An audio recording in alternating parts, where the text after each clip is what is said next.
Good evening.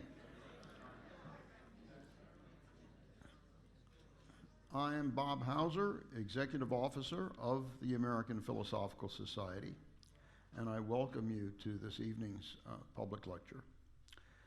The American Philosophical Society is an essential piece of the bedrock on which our nation was founded almost 250 years ago. The Society's commitment to pursuing useful knowledge was obviously and exceptionally important to our nation's founders. Almost all were elected to and were active members of the Society. And one of them, somebody familiar name, John Adams, you've heard of him? He went off and founded a kind of a spin-off in Boston because having been elected to the Society, he thought it was a great thing, but it was too far between Boston and Philadelphia. So we have that other outfit. In any event, it's no accident that Philosophical Hall, built with funds supplied by the Society's founder, Benjamin Franklin, sits in the courtyard of Independence Hall. Thomas Jefferson was simultaneously president of the Society and vice president or president of the United States, and his leadership made the Society a key national player in the early years of the Republic. The unique combination of scientific inquiry, intellectual discourse, and fellowship in the founding decades of the Society continues to this day. The Society also acknowledges its good fortune and gratitude for residing on traditional lands of the Lenape people. They are still among us, and we honor their community and those of other native peoples through our collections, fellowships, research awards, and outreach activities. At present, the American Philosophical Society is both a national and international organization that happens to be headquartered in Philadelphia, and a local organization committed to collaboration with our neighboring institutions that happens to have a national and international membership. The Society is a catalyst for the discovery of new knowledge. Election to membership honors those who have made exceptionally significant contributions to science, the arts and humanities, and public life. The Society promotes research through its research library, including 40 fellowships each year, and through its research grant program, primarily for younger scholars, which makes 200 awards each year in every area of disciplined inquiry. The Society sustains and informs citizenry. We do that through our twice-yearly meetings, Influencing the Influencers, and topical conferences and symposia. We do it by sharing, preserving, and adding to our library and museums collections, increasingly by digitizing and creating universal and sometimes interactive online access to them. We do it through our annual museum exhibitions, which are now viewed by close to 200,000 people each year. We do it through our publication office, the oldest continuing operating scholarly press in the country. And of course, we do it through public outreach, public lectures like this evening's event, monthly lunch at the library, and educational activities that complement our museum's exhibitions. And the Society's many activities are just plain fun for those of us, especially our friends of the APS, who join us in them. And there's always something new coming up. How many of you have not seen a piano on the stage before? Yeah, most folks. I mean, that piano. That is a Hamburg Steinway CD28 with which we have an indefinite loan agreement with the Philadelphia Chamber Music Society, and which is available for other worthy purposes. You are in luck. I will not attempt to play it tonight. But that is, we hope, a permanent addition to our facilities. And another permanent addition is coming up next week, but you won't get to see that here. And that is, we are completing the physical part of our partnership with the David Library of the American Revolution.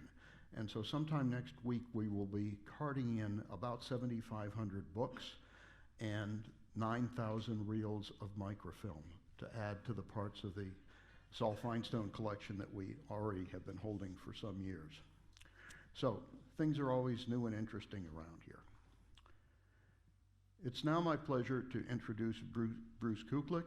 Bruce is a member of the APS with wide interests in U.S. history, including the American connection with Europe from the time of contact to the present. He's a longtime member of the University of Pennsylvania faculty, and he was elected a member of the American Philosophical Society in 2004. In 2015, he was awarded the Henry Allen Moe Prize from the Society for his paper, Killing Lumumba. He's written many books, among them one on baseball, To Everything a Season. His most recent books are Death in the Congo, Murdering Patrice Lumumba with Emmanuel Girard, and The Fighting Sullivans, How Hollywood and the Military Create Heroes in 2016. A second edition of his academic choice book of 2009, A Political History of the USA, One Nation Under God, was published just last year. Like many of our members, Bruce is also active in the Society, presently as chair of the Franklin Research Award Committee. But now he has the enviable task of introducing Ron Rosbottom. Thank you.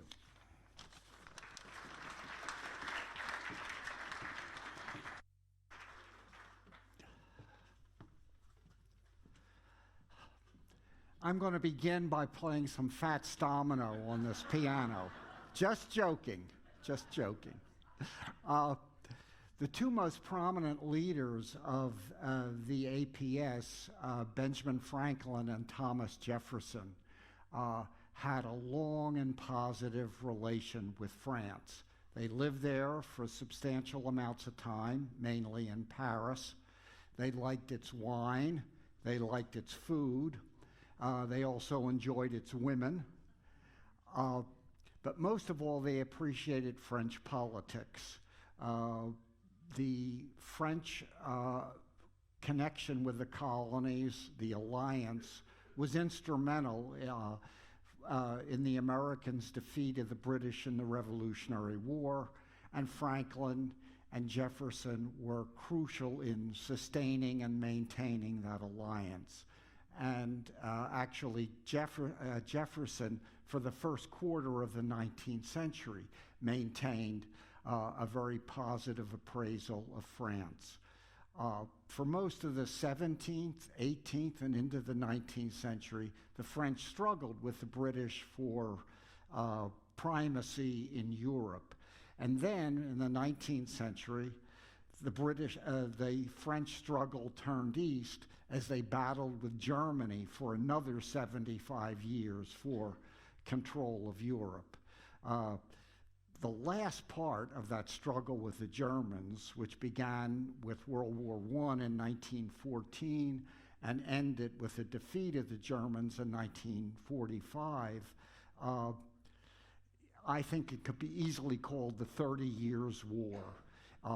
For France, it's an existential struggle. If the Nazis had won World War II, I think it's arguable that French civilization would have vanished from the earth. Our speaker tonight, Ronald Rosbottom, makes this crucial period in French history one of the focuses of his research. Ron got a PhD from Princeton, and for the last 30 years has been teaching at Amherst College, but his teaching, and I dare say his research, have been interrupted by stints as dean of the faculty of Amherst College for 6 years, his service as chair of its Spanish department, and then of its program in European studies, and he's also been the president of the 18th Century Studies Association. In 2014, he wrote this very serious book called When Paris Went Dark, which is a story of how ordinary Parisians had to live under the occupation of the Germans, from the fall of France in May of June of 1940 until the Germans retreated from France in September of 1944. And the book we're going to talk about tonight came out just 6 months ago, called Sudden Courage. And Sudden Courage is linked to the earlier book, when Paris Went Dark, and it, for me, is really a compelling and moving story, because what it's about is the way in which teenagers, kids, children, confronted the occupation of their country by the Nazis, and how they joined the French resistance to try to evict the Germans.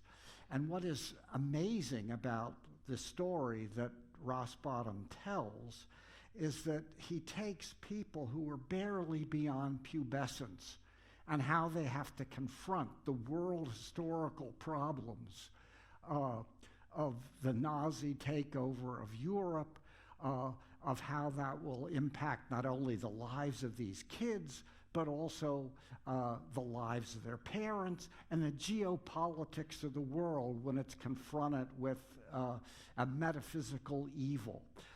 And this is at a time when, for example, their peers in the United States are worried about whether or not they have a case of acne.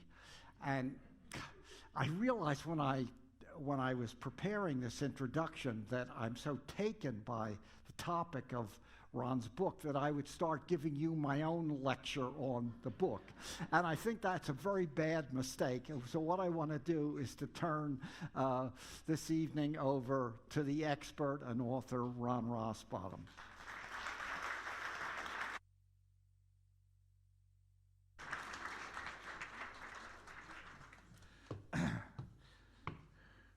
Well, I don't have much more to say.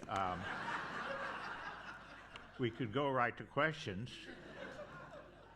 That was very generous of you, and you did catch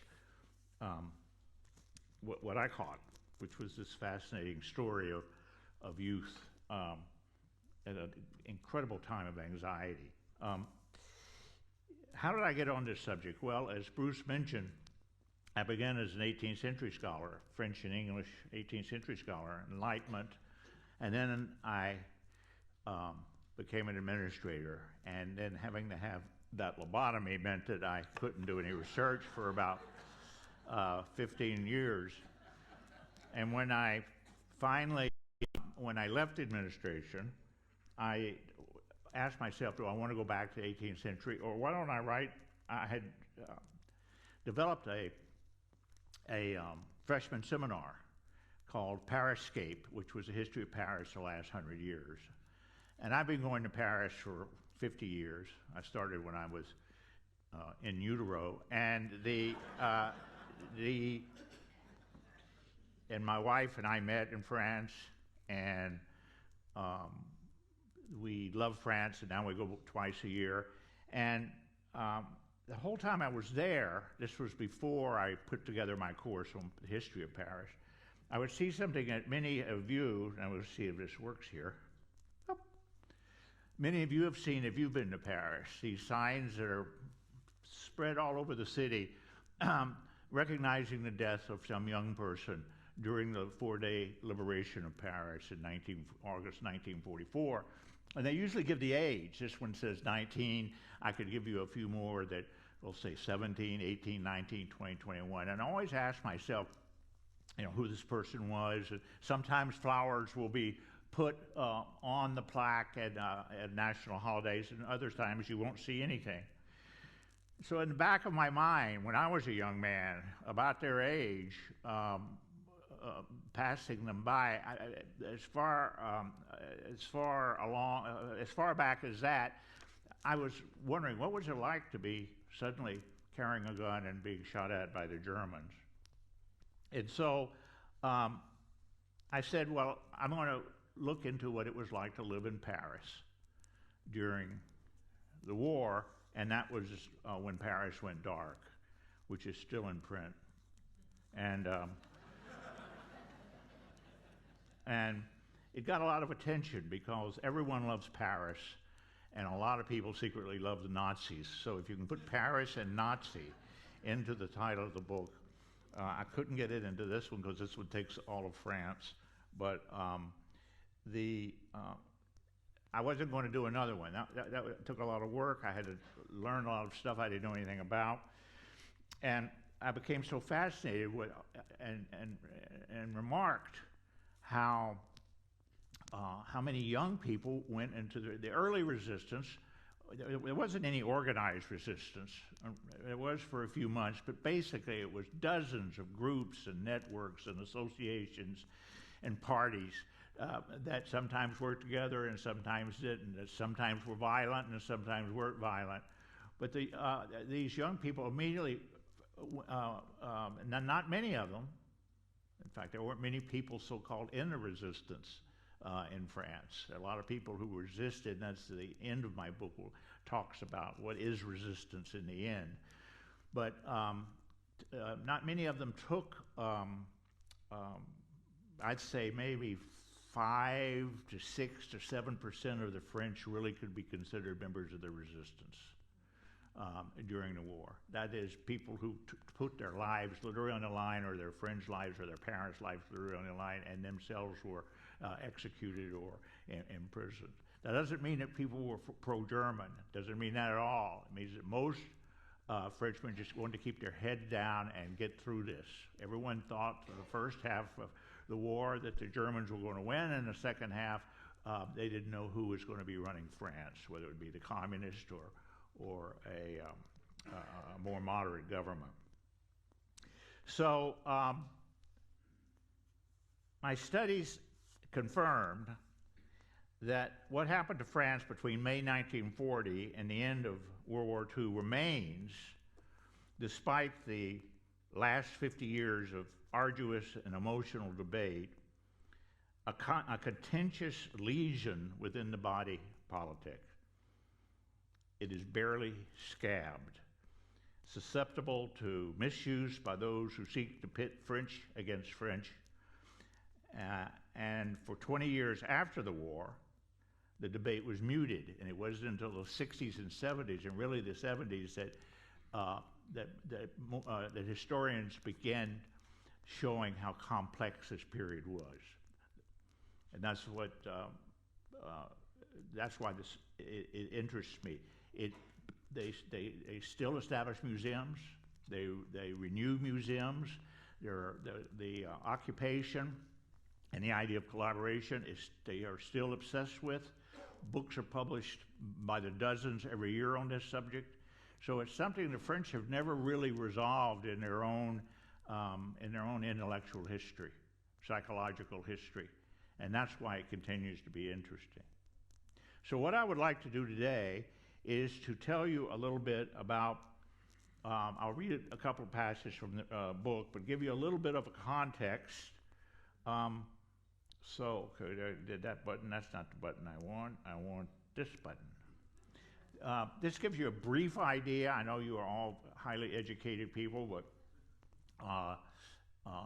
just in case you're a Trump supporter, that's Europe. And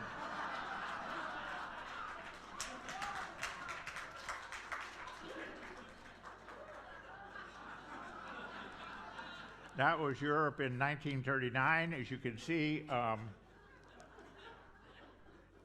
see, poor Poland was caught between the Germans and then eventually the French. For 1 year, not the French, the Russians. For 1 year, the Russians and the Germans had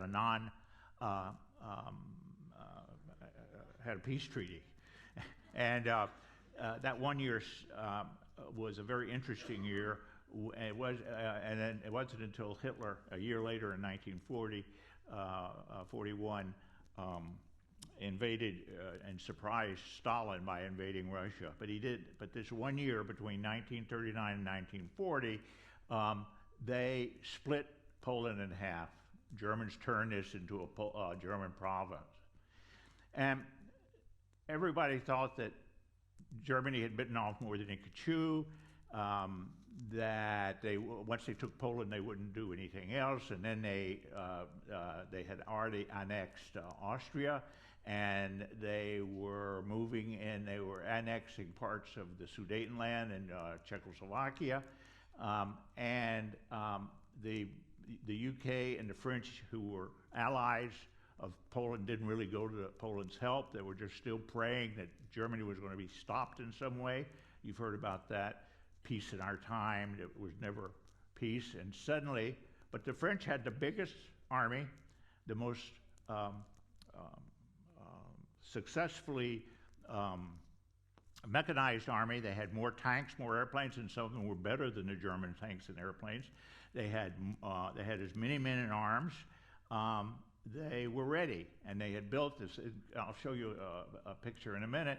They had built this incredible line right along here of forts, the largest single defense establishment ever built, called the Maginot Line. It was going to keep the Germans out and force them, if they did invade, to come in through Belgium, and then they'd have the same war.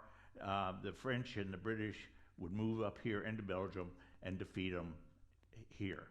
But the Germans surprised everybody, and they came in through the woods, through a very dense forest, around the Maginot Line, came in, and within 6 weeks had taken France. No one could believe it.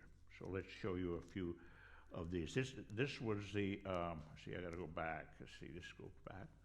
This was an example of the Maginot Line. You can imagine how extraordinary it was. It was visited by every military commander in the world, and kings and queens came to look at it, and it went on for miles and miles and miles. It had air conditioning, it had telephone and telegraph lines, it had rail lines, and it was completely useless because the Germans simply went around it. The French, and this is why the French lost, they were fighting the World War I and the Franco-Prussian War. They weren't fighting a modern war. On top of that, they had terrible military leadership, and they were defeated. And the whole world was stunned by, excuse me, I'm just trying to get used to this here. The whole world was stunned by the fact that Paris fell. When Goebbels announced Paris is gefallen, the whole Germany went mad. Every bell in Germany went out, flags were flown everywhere. No one could believe that Paris, which had avoided being taken in 1914, was taken. And in only 6 weeks, Churchill flew 5 times between the beginning of that war in May. He'd just become prime minister in May 1940 to June when the armistice was signed. He flew dangerously himself. He flew across the channel 5 times to ask what in the hell is going on. You've got an extraordinary military machine. What's happening? Again, extraordinarily bad communications, very bad telecommunications, and leaders who had been trained in the First World War. So it fell. Everybody is stunned by that. And before you knew it, nope, that's going backwards. Okay, here we go. This is not your fault, Todd. Don't take this out on Todd. Within 2 weeks of taking Paris, Hitler visited Paris for the one and only time he'd ever been there. He stayed about 8 hours.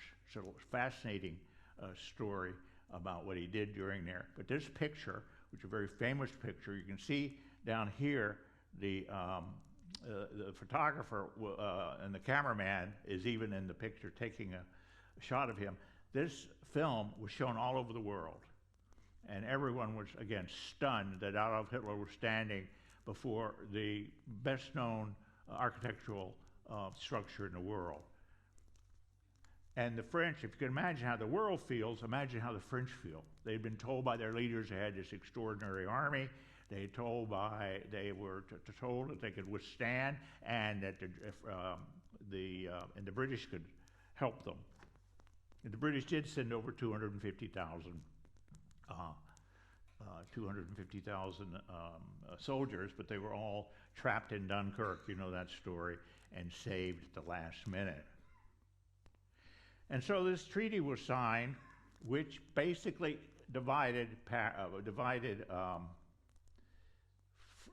this armistice. It was called the armistice, which became a dirty word pretty soon. And France was the only nation to sign a peace treaty with the Germans.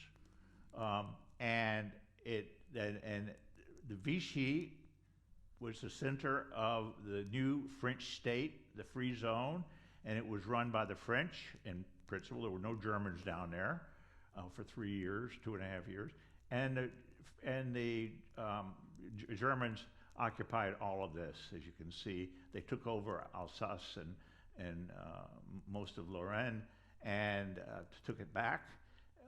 In fact, annexed it to Germany. They controlled all of this area.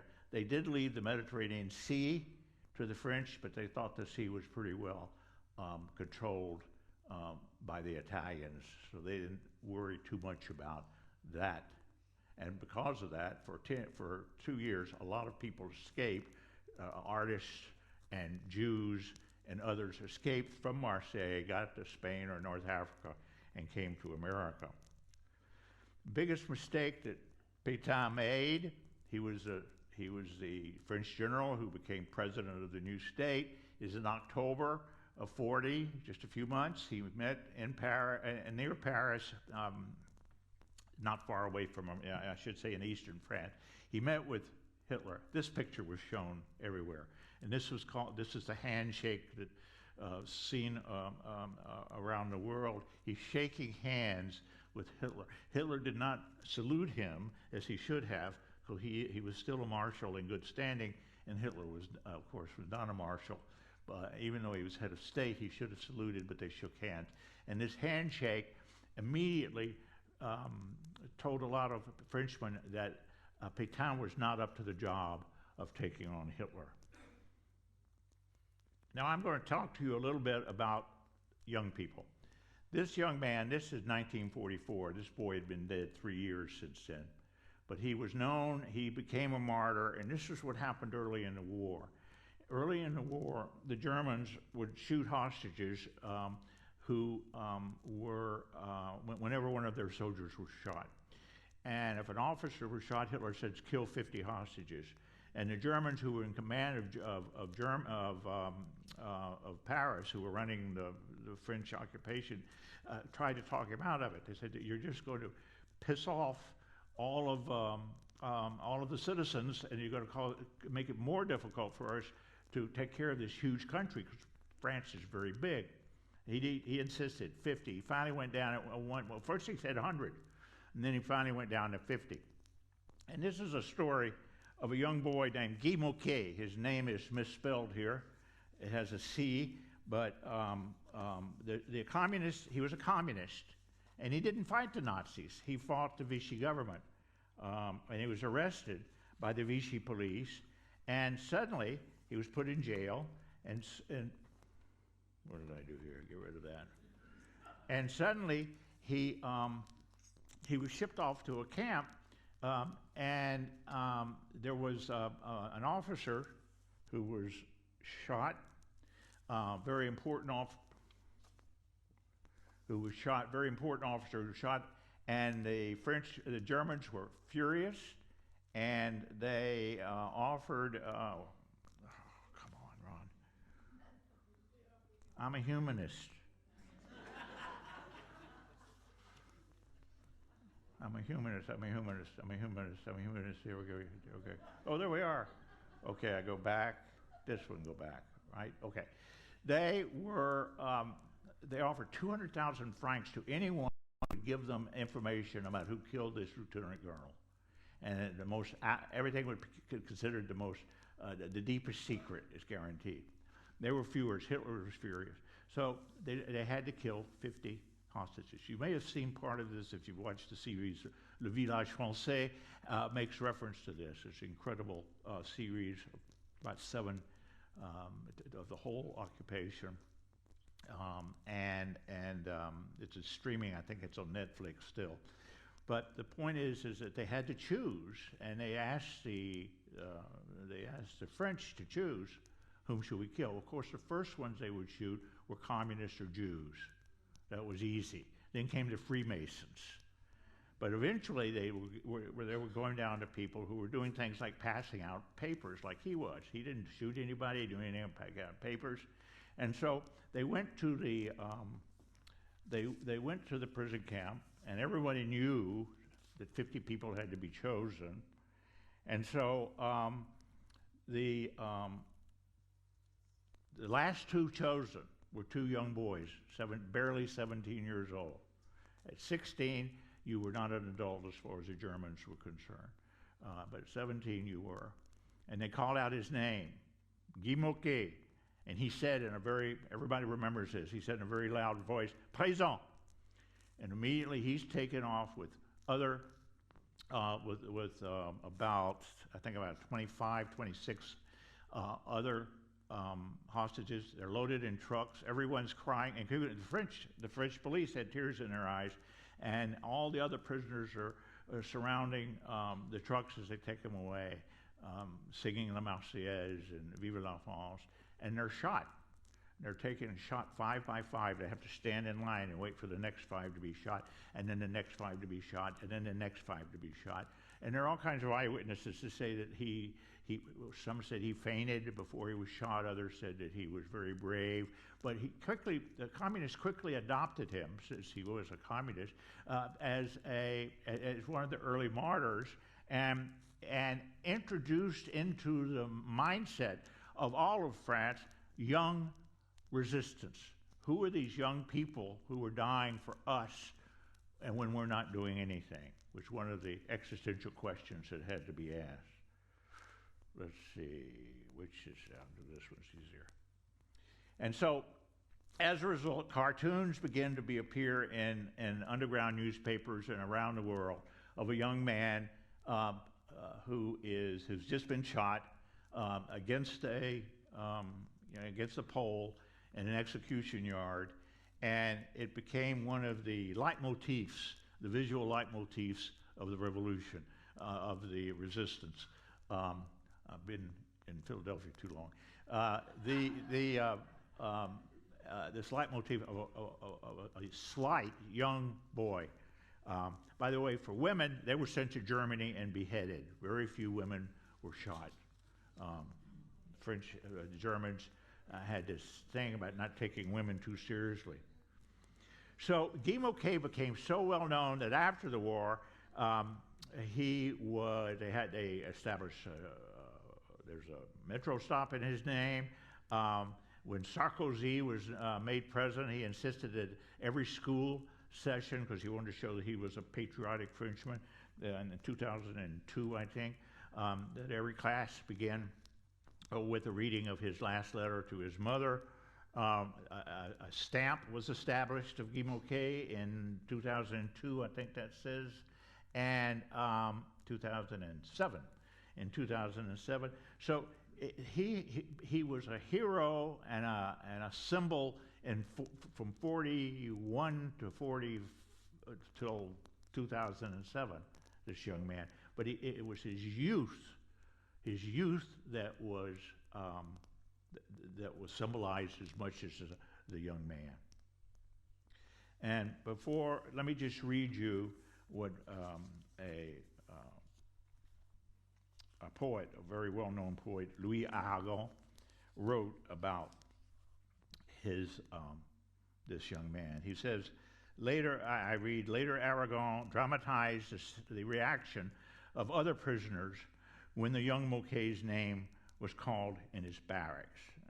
Aragon writes this during the war, and it was printed underground. It was read out loud on the radio by Charles de Gaulle, who, by the way, was well known in France as leader of the Free French. Many people thought that France was now in London and not in Vichy.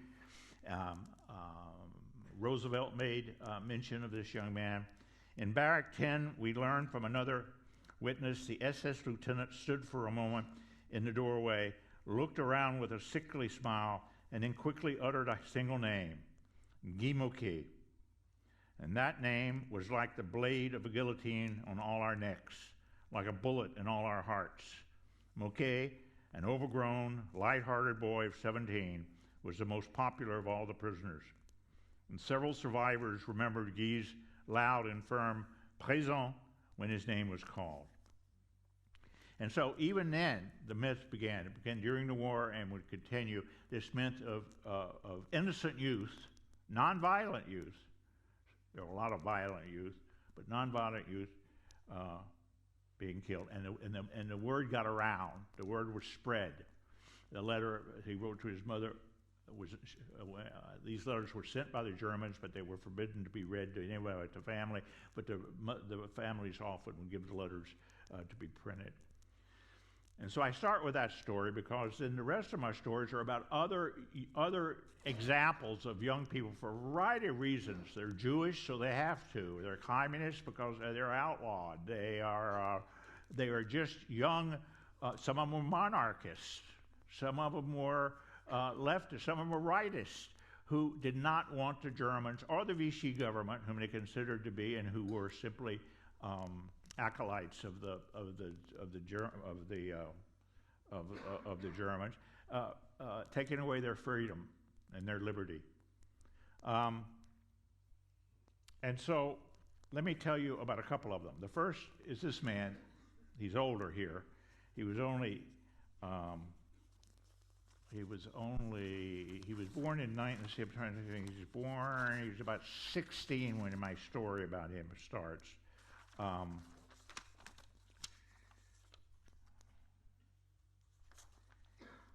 His name was Jacques Lucien. He was born in a bourgeois family.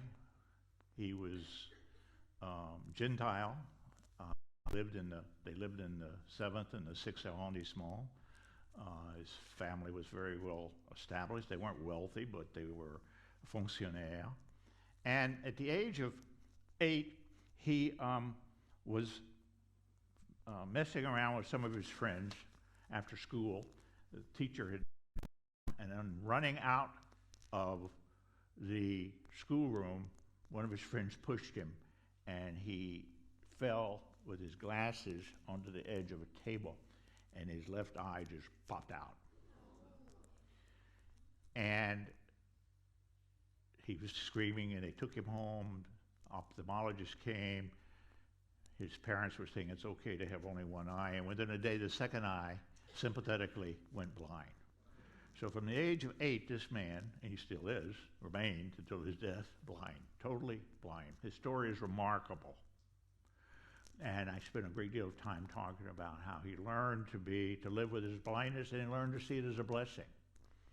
He learned to think that that our eyes betray us about a lot of our tactile knowledge.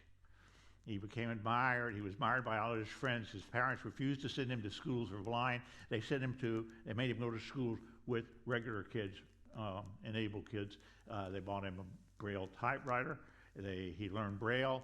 He was very smart. He became he was always the highest grade in the class. Incredible memory, as you can imagine. Studied very hard. Was studying to go to the École Normale Supérieure to become a professor, because that's one of the few things he could do. Although the Vichy government soon passed a law that said nobody handicapped could teach in a class. This kind of thing of body purity and the wholeness of the body was a manifestation of the racial theories of the fascists. But this was before his adventures. He decided finally that it was time to do something, because he knew German. His father traveled to Germany. He listened to radio. He listened about Hitler. He learned that Hitler was a bad guy. Then they began listening to de Gaulle on the radio from the BBC, and he and a few friends decided, well, we should do something, but what should we do? Il faut faire quelque chose. That's what everyone was saying. You have to do something, but what do you do? And so they began to meet, a group of them, and from very good lycées in the 6th and 7th arrondissement, and they began to talk about what to do. They were not interested in taking up guns or grenades or shooting anyone, but they realized as smart people they could write, and they began publishing a newspaper. Well, I'm getting ahead of myself. So they began reading about a meeting, and then more and more kids started coming, and they heard about there's another meeting at the blind guy's apartment. Let's go. And finally, they realized that if this got out, they were going to be arrested, their parents would be arrested, So they had to organize. And so as a result, they stopped having those meetings and decided to organize a small group. And one of the, but whom would you let into the group? One of the interesting things that you read about a lot of these young people is they didn't know how to join the resistance. There was no resistance club, there was no office where you knock on the door and say, I'd like to be a member of the resistance. The resistance didn't trust anybody asking to join the resistance. No one trusted anybody at all. So it's very difficult for a young kid or two young kids to get involved, unless you were communists. The communists were pretty well organized, but no one else was. So they began to meet, and they decided that no one could join the group. And by the end of the story, there were 400 boys involved in this group.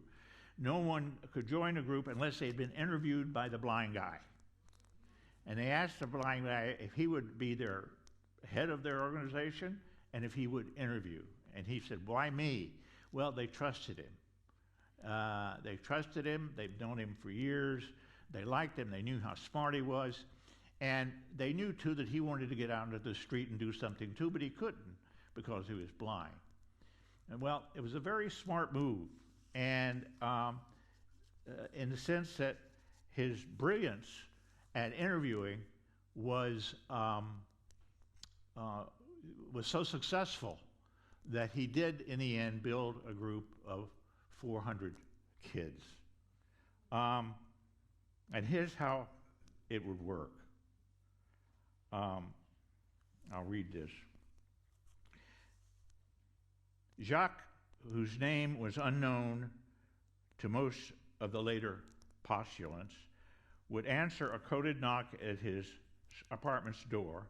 He would welcome the young man, still no women, there were no girls, ask his name, but girls were mightily involved in the resistance, and I have a long chapter about that, but they were doubly distrusted by a lot of people, and then after the war, they were totally forgotten. It's only been in the last 20 years that more and more books and have been written about how important women were in the resistance, including Geneviève de Gaulle, de Gaulle's niece, who was just moved to the Pantheon. He would welcome the young men, ask his name, then lead him down a somber hallway into his darkened room, spartanly furnished with two facing chairs in its center. At first, Jacques' blindness was discomforting for the postulant. Lucien would ask his interviewer to take a seat facing him, and then would begin an innocuous conversation about anything except the purpose of the interview. School, courses, the weather, the interviewee's family. There would be no direct questions, such as, how do you feel about the Vichy government, or are your parents communist?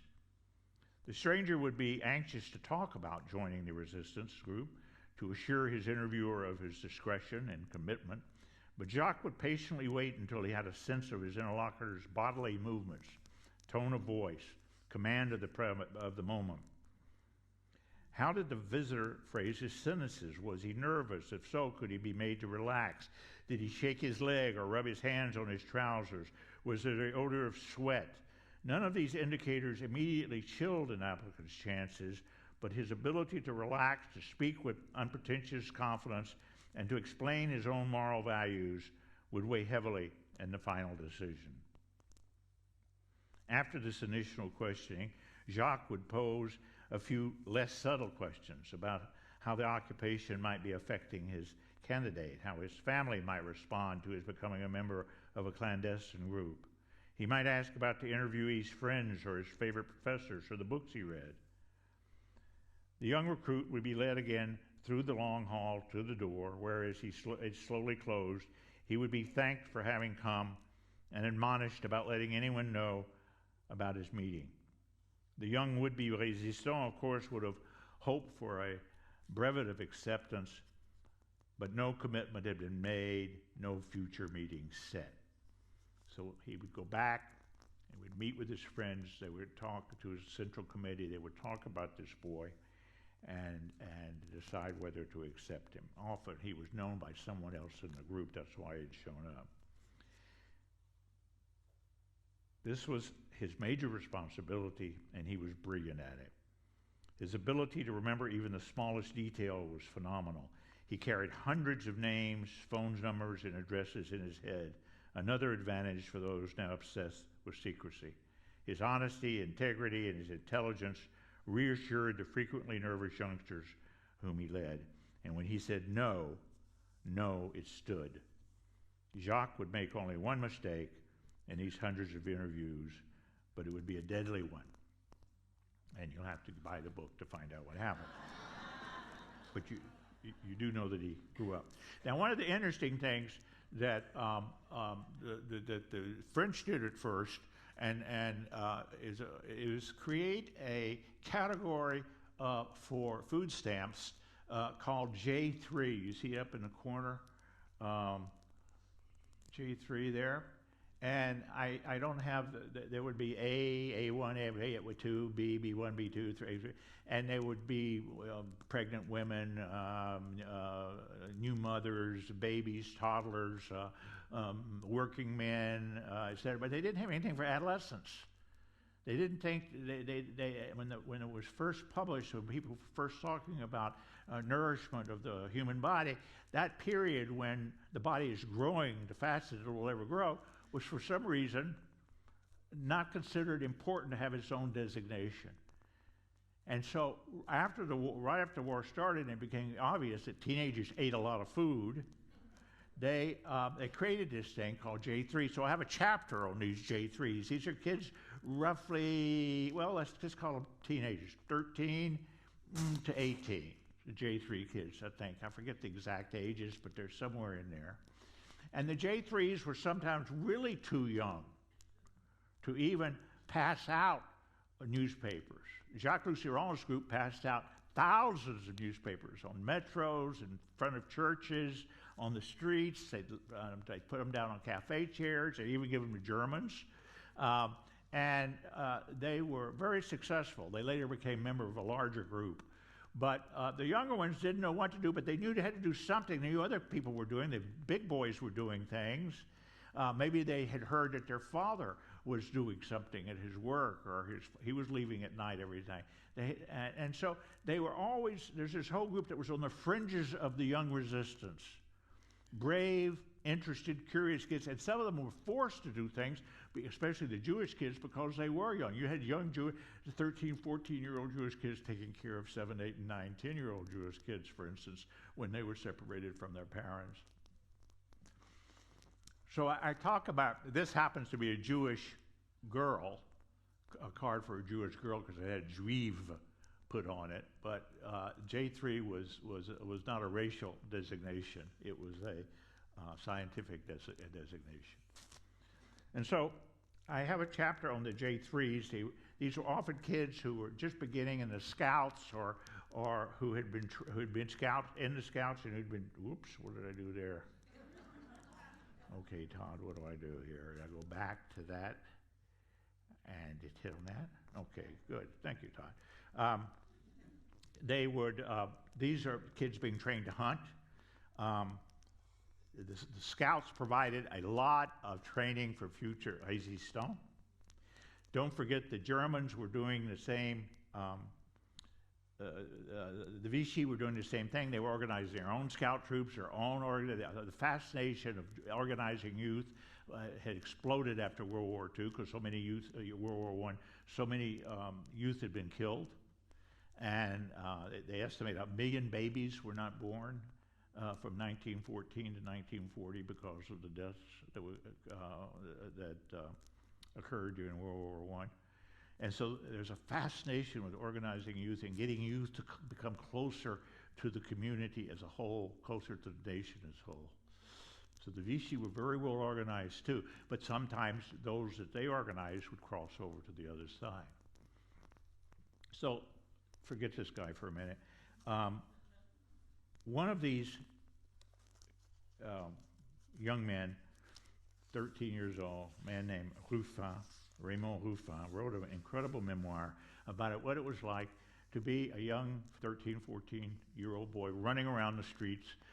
One time they tripped over a German officer who had his leg out in front of a cafe table, and they got into a big fight, and they had to be saved by the French police. And they were always on the verge of getting into trouble. and they would whistle at the Germans and make fun of them and maybe even go so far as let the air out of their tires. But so there was this energy that, don't forget, you grew up, if you were 13 in 1940, you were 18 in 1945. So there was a time, this was a time of growing up, where a kid who was 13 or 14 would, in effect, if he continued to be interested, would be a very active member of a group. And this is something that was very difficult for me to keep in mind as I was reading, is that Bruce is standing up. Oh, okay. Sit down, Bruce. You took 5 of my minutes anyway.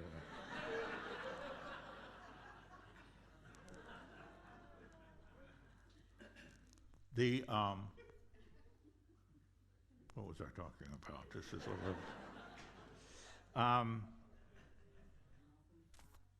So Raymond wrote this memoir about being a J3.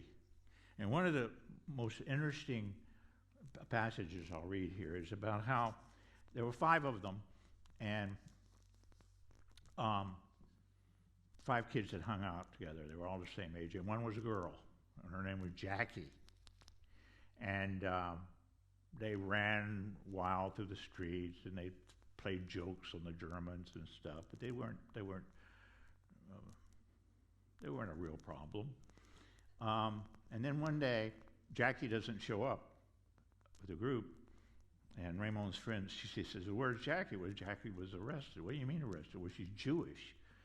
I mean, Jackie's Jewish? I said, yes. Well, why is she being arrested? And he said, well, because she's Jewish. Don't you understand? They're arresting the Jews now. And Raymond keeps asking, why? Why would you?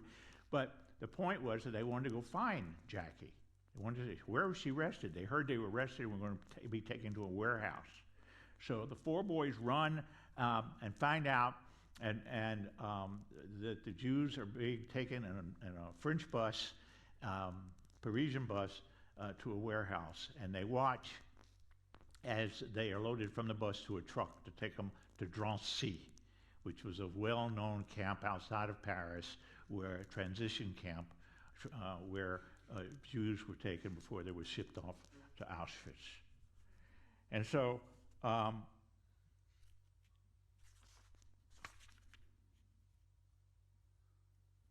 let me show what happens. The friends heard that the rounded up Jews had been housed in a gymnasium where trucks would arrive to take them elsewhere. They ran to the site, clambered up to the 3rd floor of the building across the street, and peered out at the drama below. And soon the trucks turned into the street, and gendarmes, French gendarmes, the police arrested more Jews than the Germans did, began loading women holding onto their babies, old men, girls, and boys. This is after they had insisted everyone wear a yellow star. So there was a mass arrest in July of 1942. There was an eerie silence as the prisoners stepped up into their vehicles. And this is what Raymond writes. And suddenly, recognized her brown head or hair. Yes, it was Jackie, walking slowly beside her mother. Her handicapped father limped behind her, a backpack on his shoulder. My buddies saw her as we pressed our faces against a dirty window. Sylvain was her boyfriend, tried desperately to open it, but it was rusted shut. He then started to run down the stairs, and Claude and Robert stopped him and said, "Stay here, you'll only get us into trouble. There are too many of them and we can't fight it." My eyes had not left Jackie. I saw her lifted into the truck by 2 gendarmes and step inside, and for the last time, I glimpsed the white oval of her face and the mass of brown hair that rolled down her shoulders, and then nothing. And this was typical of how these young people were being formed. And just a few years later, he would be old enough to do something. I know. Everybody, I'm surrounded. Look, I got one more thing to say, and then I'll stop. Well, first, let me say, so I end my book by talking about why we resist and why people resist and why we should still resist. And I speak about the kids in Algeria and the kids in Hong Kong and everyone. Why do the young people go out first? And why don't we follow them? And I just learned the other day that my book is going to be published in Chinese. And I'm not going to go pick up the contract. But I asked myself, I was asked, why Chinese? I said, well, they can't read about their own history, so they read about European history. But then I have a lot in here, not a lot, I mentioned Hong Kong a few times, so I'm just curious to see if the book will come out or they'll take Hong Kong out. Let me just end. I have much more interesting things to say, but I'm being surrounded here. Let me end by saying I want to thank you for having me, APS. 50, not yet, just a second, I'm not through. Jesus Christ, is everybody angry? Are you hungry? 52 years ago, I was an assistant professor at University of Pennsylvania, and I heard that if you applied, I was only 17, I was a very smart young person. I heard that if you applied to this organization called the APS, you could get a fellowship, and I could get money to go to France. Now I'm sure I remember this correctly. My first fellowship I ever got was from the APS. It was I'm sure about this, it was $800, which was about 10% of what I was making. So it was like a windfall. So I want to take this occasion to thank APS for having started me on this long career. Thank you all very much.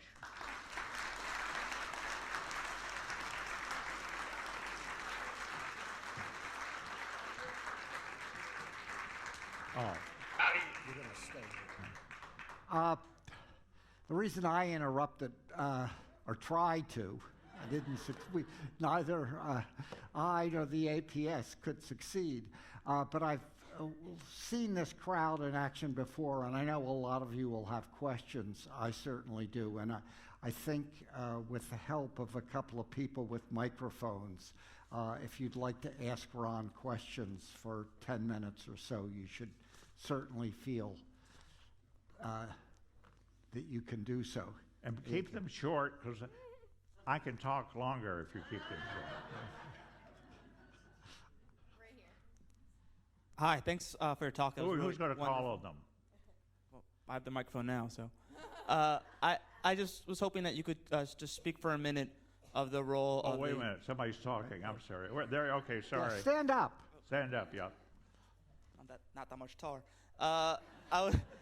You talked a little bit about how separated the resistance was, but I was wondering if you could talk a little bit about the role of the Communist Party and the different groups, communist groups that were involved, and then maybe a little bit about how that was remembered or not remembered after the war, when you had a regime that was pretty anti-communist in charge for quite a while. Right. Well, very briefly, the communists were well organized. They had been well anti-fascist into the 30s, fighting, as you know, the Germans, specifically the fascists, in Spain, Italy, and in Germany. And they organized. They accepted women, this is how a lot of girls got into the resistance. They had Girl Scouts, and they had mixed Scouts meetings. They always had camps and scouts and a lot of propaganda. And then Hitler signed, and Stalin signed in 1939, in August 39, a month before he invaded Poland, a non-aggression treaty, and it threw them completely off. Stalin ordered every German, every communist not to fight the Germans. And so there they were, very well organized, ready to go, and they were stopped. Now that didn't mean they didn't keep organizing, didn't keep planning, but they were very, it was a very tense time. And then when he invaded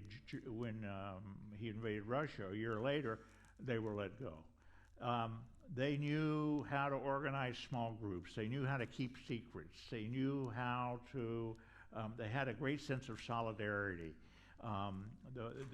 They took credit for a lot of things that happened in France during that period, which they did not have anything to do with. They said there were 75,000 communists who died. They weren't nearly that many, but they were so strong, so well organized that de Gaulle was furious and very upset that they were going to be a major party after the after peace came, and he did everything he could to destabilize them, but they were still very powerful after the war. They won elections. There were cities that were still run by communists. There may be one or two still left run by communists. The whole of Paris was surrounded by communist cities. The Red Belt, it was called. So they continued to hold a lot of power and a lot of respect for they were deeply involved in liberation of Paris, and deeply involved and many of them were killed and shot. So, but de Gaulle, I couldn't show you this clip, it was de Gaulle celebrates the liberation of Paris, but he said Paris was liberated by all of its people, he said. All of its people were, he didn't say some, he didn't criticize the Vichy government, and the result was that although right after the war there was a lot of kangaroo trials, and a lot of right-wingers were shot and killed. Women's heads were shaved, not men's, but women's heads were shaved because they were friendly with Germans, etc. That lasted about a year or so, and then after that, everything got quiet for about 20 or 25 years. And it's only been since then that you've been hearing more and more. It was only in 2000 and, let's see, it was only in 2000 and, let's see, it must have been 2005, 6, 7, that François Hollande opened all the files of World War II. Up until then, you could not see anything without special permission. So that's how long the secrets have been kept. Yes. Yes. Wait. Wait till you get the mic. I got to get the mic because I could. Hi. I was Hi. wondering if you could say something about the youth having an identity. I think there was a group called the Juju. They were like zoot suit wearers and... Oh, the Zazus. Zazus, sorry. The Zazus were the hippies of the period. These were kids, upper-class kids who were, the term Zazu comes from Cap Calloway's, one of his scats. They loved American jazz. Jazz was, the Germans hated jazz. It was black, it was racist, it was, racial, it was not classical. So jazz became a very, very popular way to shove it into the face of the Germans, who, by the way, went to the jazz clubs because they all loved jazz, the young Germans did. And Zazu was the Zazus were pretty well-off kids. They didn't have to work, and they wore zoot suits and did their hair funny, and they danced swing. Swing was another thing the Germans hated, but everybody would dance the swing, and they were not. Those were resistors too, but they were in no way violent or even intellectually violent. They were more sort of like culturally in your face, and few of them would be arrested, but they were well off enough to get out. But it was there were a lot of cultural manifestations I didn't even get to. I mentioned in the book, like jazz, for instance. When a lot of Yellow Star came out, a lot of kids wrote swing or jazz on a Yellow Star and put it there in solidarity for the Jews. Stand up. Yeah, you spoke of the age group that you were focused on being about 13 to 18, I guess. Well, no, that was a group that they created the card for nourishment for. I concentrated on 15 to 25. Okay, so my question relates to this though.